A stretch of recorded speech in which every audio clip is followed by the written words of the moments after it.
Assalamualaikum warahmatullahi wabarakatuh. Kami dari kelompok 4, yaitu kelompok kinetika kimia, di mana kami akan menjelaskan hasil diskusi kami. Kelompok 4 terdiri dari Oktarian Pranata Gurki dengan NIM 1901140037, Seriani Anissa 1901140044, Nur Fadila 1901140053, Detin Aulia Fadila Daulay 1901140064, dan saya sendiri Aulia N. Frigita dengan 1901140070. Baiklah, tidak usah lama-lama, kita lanjut pembahasan materi. Baiklah, kinetik kimia. Kinetik kimia atau chemical kinetics adalah salah satu cabang ilmu kimia yang mengkaji mengenai seberapa cepat suatu reaksi kimia berlangsung dari berbagai jenis reaksi kimia, dan ada yang berlangsung cepat dan ada yang berlangsung lambat. Laju reaksi adalah perubahan konsentrasi reaktan atau produk per satuan waktu. Lajuan suatu reaksi kimia sangat dipengaruhi oleh besarnya konsentrasi reaktan yang digunakan dalam reaksi. Semakin besar konsentrasi reaktan yang digunakan, laju reaksi akan meningkat. Di samping itu, laju reaksi juga dipengaruhi oleh nilai konstanta laju reaksi atau disebut juga dengan K. Kecepatan reaksi. Kecepatan reaksi adalah besarnya perubahan zat yang bereaksi terhadap waktu. Data yang diperlukan untuk menghitung kecepatan reaksi adalah konsentrasi reaktan yang membentuk produk dan waktu yang diperlukan untuk reaksi. Baiklah, saya Aulia akan menjelaskan tentang faktor-faktor yang mempengaruhi laju reaksi. Faktor yang mempengaruhi laju reaksi itu ada 5, yaitu konsentrasi, luas permukaan, pengaruh tekanan, pengaruh suhu, dan katalis. Yang pertama, konsentrasi. Naiknya konsentrasi reaksi menyebabkan jumlah partikel reaksi per satuan volume akan meningkat. Sehingga semakin tinggi konsentrasi, laju reaksinya akan semakin meningkat.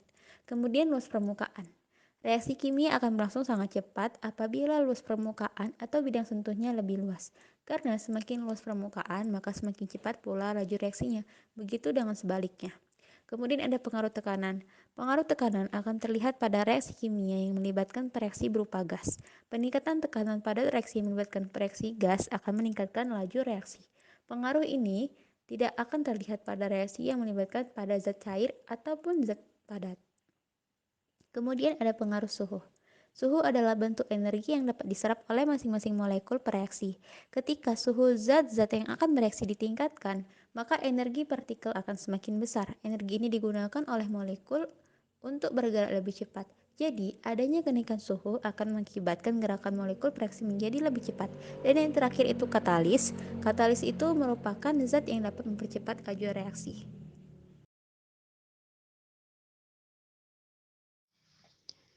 Orde dan persamaan laju reaksi.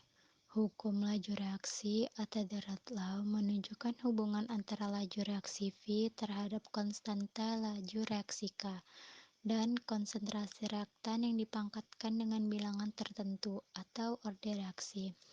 Hukum laju reaksi dapat dinyatakan dalam persamaan berikut. A tambah B menjadi C tambah D. V sama dengan K AM dikali Bn. Keterangan V sama dengan laju reaksi, K sama dengan tetapan laju reaksi, A sama dengan konsentrasi zat A dalam mol per liter atau M per S, B sama dengan konsentrasi zat B dalam mol per liter atau M per S, M sama dengan orde reaksi terhadap zat A, N sama dengan orde reaksi terhadap zat B. M dan N adalah bilangan perpangkatan atau orde reaksi yang hanya dapat ditentukan melalui eksperimen. Nilai M maupun tidak sama dengan koefisien reaksi A dan B. Bilangan perpangkatan M dan N memperlihatkan pengaruh konsentrasi reaktan A dan B terhadap laju reaksi. Orde total atau orde keseluruhan atau tingkat reaksi adalah jumlah orde reaksi reaktan secara keseluruhan. Contoh persamaan laju reaksi beserta rumus laju reaksinya. Reaksi yang pertama ada 2H2 ditambah 2NO menjadi 2H2O tambah N2. Rumus laju reaksinya R sama dengan konstanta H2 dikali NO pangkat 2. Yang kedua ada H2 ditambah I2 menjadi 2HI. Rumus laju reaksinya adalah R sama dengan konstanta H2 dikali I2. Yang ketiga ada 2HI menjadi H2 ditambah I2.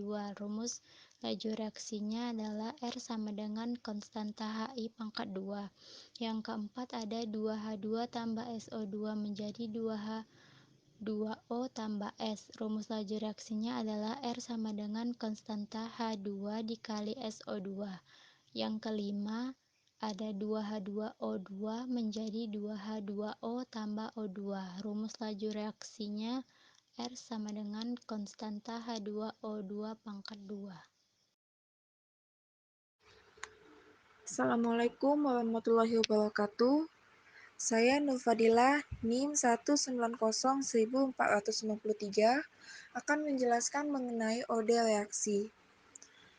Dalam bidang kinetika kimia, order reaksi suatu substansi adalah banyaknya faktor konsentrasi yang mempengaruhi kecepatan reaksi. Order reaksi adalah pangkat konsentrasi yang menunjukkan tingkat reaksi suatu zat. Order reaksi ini tidak ditentukan dari koefisien reaksi, tetapi dari data eksperimen. Nilai suatu order reaksi dapat berupa bilangan positif, pecahan, 0, maupun negatif. Secara matematis, nilai order reaksi total adalah penjumlahan order reaksi seluruh zat reaktan. Contoh, V sama dengan K dikali konsentrasi A dikali konsentrasi B dengan order reaksi total sama dengan 2. Kedua, V sama dengan K dikali konsentrasi A per konsentrasi B dengan order reaksi total sama dengan 0.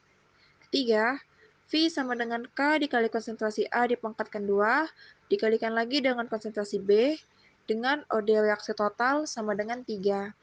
Keempat, V sama dengan K dikali konsentrasi A dipangkatkan minus 2 dikalikan lagi dengan konsentrasi B dipangkatkan 1 dengan order reaksi total sama dengan minus 1.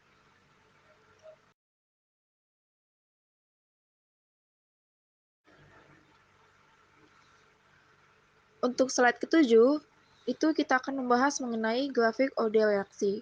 Grafik order reaksi itu ada 3, yaitu grafik order reaksi 0, 1, dan 2.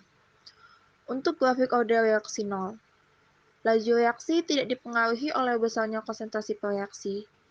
Persamaan laju reaksinya itu dapat ditulis dengan V sama dengan K dikali konsentrasi X dipangkatkan 0. Karena semua bilangan yang dipangkatkan 0 itu sama dengan 1, maka persamaan laju reaksinya itu dapat ditulis dengan V sama dengan K. Itu gambar grafiknya dapat kalian lihat pada bagian sebelah kiri paling atas. Kedua, untuk grafik order reaksi 1. Untuk order reaksi 1, persamaan laju reaksinya adalah V sama dengan K dikali konsentrasi X dipangkatkan 1. Persamaan reaksi order 1 merupakan persamaan linier, berarti laju reaksi berbanding lurus terhadap konsentrasinya per reaksi. Jika konsentrasi per reaksinya dinaikkan, misalnya 4 kali, maka laju reaksi akan menjadi 4 pangkat 1 atau 4 kali lebih besar. Grafiknya digambarkan seperti gambar berikut pada sebagian sebelah kiri bagian tengahnya. Ketiga, untuk persamaan laju reaksi dengan order reaksi 2, maka persamaannya adalah V sama dengan K dikali konsentrasi X dipangkatkan 2. Apabila suatu reaksi berorder 2 terhadap suatu reaksi, berarti laju reaksi itu berubah secara kuadrat terhadap perubahan konsentrasinya. Apabila konsentrasi zat A dinaikkan, misalnya 2 kali, maka laju reaksi akan menjadi 2 pangkat 2 atau 4 kali lebih besar. Grafiknya itu berbentuk kurva dapat dilihat pada bagian gambar sebelah kiri paling bawah.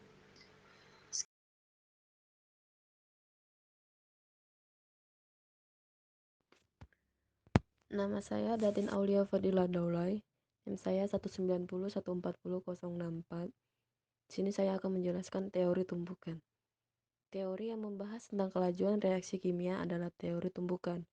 Bunyi teori tumbukan adalah Suatu reaksi berlangsung sebagai hasil tumbukan antar partikel reaksi yang memiliki energi cukup dan arah tumbukan yang tepat. Faktor-faktor yang mempengaruhi tumbukan suatu partikel sehingga mempengaruhi juga terhadap kelajuan reaksi kimia, yaitu luas permukaan, konsentrasi reaktan, suhu, dan katalis. Luas permukaan adalah luas bidang sentuh tempat terjadinya reaksi antara dua reaktan. Luas permukaan berbanding lurus dengan laju reaksi. Benda yang permukaannya luas atau halus akan mempercepat laju reaksi karena memiliki bidang sentuh yang lebih luas, sehingga akan lebih banyak tumbukan yang dapat terjadi. Sedangkan benda yang permukaan sempit atau kasar akan memperlambat laju reaksi. Hal ini dikarenakan bidang sentuh lebih sempit menyebabkan lebih sedikit tumbukan yang dapat terjadi. Konsentrasi reaktan berbanding lurus dengan laju reaksi. Semakin besar konsentrasi reaktan, maka akan semakin banyak jumlah partikel dalam suatu zat, sehingga partikel-partikel yang saling bertumbukan akan semakin banyak, dan reaksi berlangsung lebih cepat. Katalis adalah zat yang dapat mempercepat reaksi. Hal ini dikarenakan suatu katalis dapat menurunkan energi aktivasi, sehingga jumlah tumbukan akan bertambah banyak dan reaksi dapat diselesaikan lebih cepat. Contoh katalis adalah FeCl3 pada reaksi penguraian H2O2 menjadi H2O dan O2. Suhu berbanding lurus dengan kelajuan reaksi. Semakin tinggi suhu, maka semakin besar juga energi kinetik rata-rata partikel reaktan, sehingga akan banyak molekul yang mencapai energi aktivasi bertambah dan mempercepat laju reaksi. Dari grafik tersebut, kita dapat membedakan antara kepingan yang halus dengan kepingan kasar. Itu akan terjadi perbedaan. Nah, begitu pula dengan konsentrasinya. Hal itu juga menjadi pembeda di antara keduanya. Baiklah, saya akan menjelaskan tentang aplikasi terapan laju reaksi. Selain itu, laju reaksi juga berhubungan erat dengan katalis. Biasanya konsep ini dipakai untuk industri seperti industri pembuatan amonia, industri pembuatan asam nitrat, industri perminyakan, dan industri pembuatan roti. Baiklah, saya akan menjelaskan tentang industri pembuatan amonia. Amonia merupakan zat kimia yang digunakan sebagai bahan baku pada pupuk dan pabrik peledak. Pada suhu kamar 25 derajat Celcius, reaksi berlangsung lambat. Untuk mempercepatnya harus menggunakan katalis. Katalis ini ditemukan oleh kimia Jerman yang bernama Fritz Haber pada tahun 1905, sehingga proses ini dinamakan proses Haber. Katalis yang digunakan adalah logam besi yang merupakan katalis heterogen. Yang kedua, industri pembuatan asam nitrat. Metode yang digunakan dalam industri asam nitrat adalah metode proses Ostwald yang dikembangkan oleh ahli kimia Jerman yang bernama Wilhelm Ostwald. Bahan baku industri asam nitrat adalah amonia. Mula-mula amonia dibakar pada suhu 800 derajat Celcius. Oksida NO terbentuk teroksida dengan cepat membentuk NO atau disebut dengan nitrogen oksida. Kemudian gas NO diserap oleh air menghasilkan asam nitrit dan asam nitrat. HNO diubah menjadi HNO gas melalui persamaan.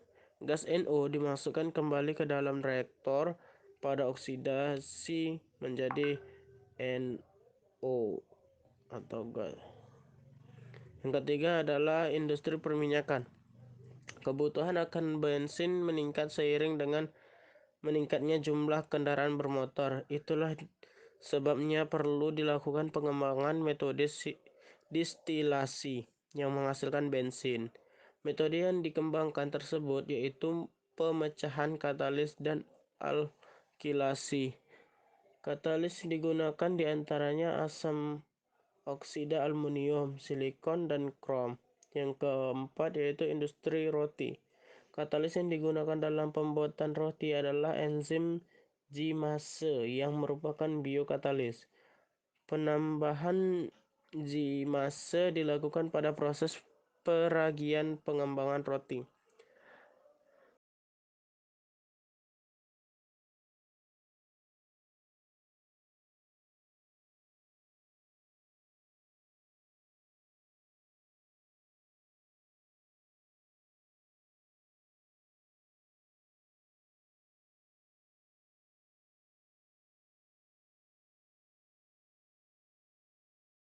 Baik, saya Aulia akan membahas tentang contoh soal.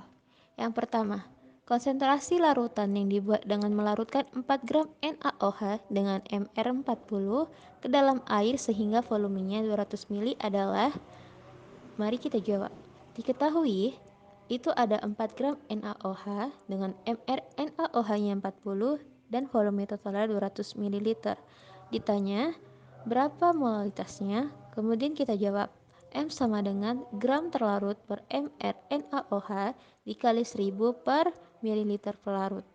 Maka 4 gram per 40 dikali 1000 per 200 menghasilkan 0,5 mol. Kemudian nomor 2. Diketahui suatu botol alkohol tertulis 70% pada labelnya. Total volume dalam botol tersebut adalah 250 ml.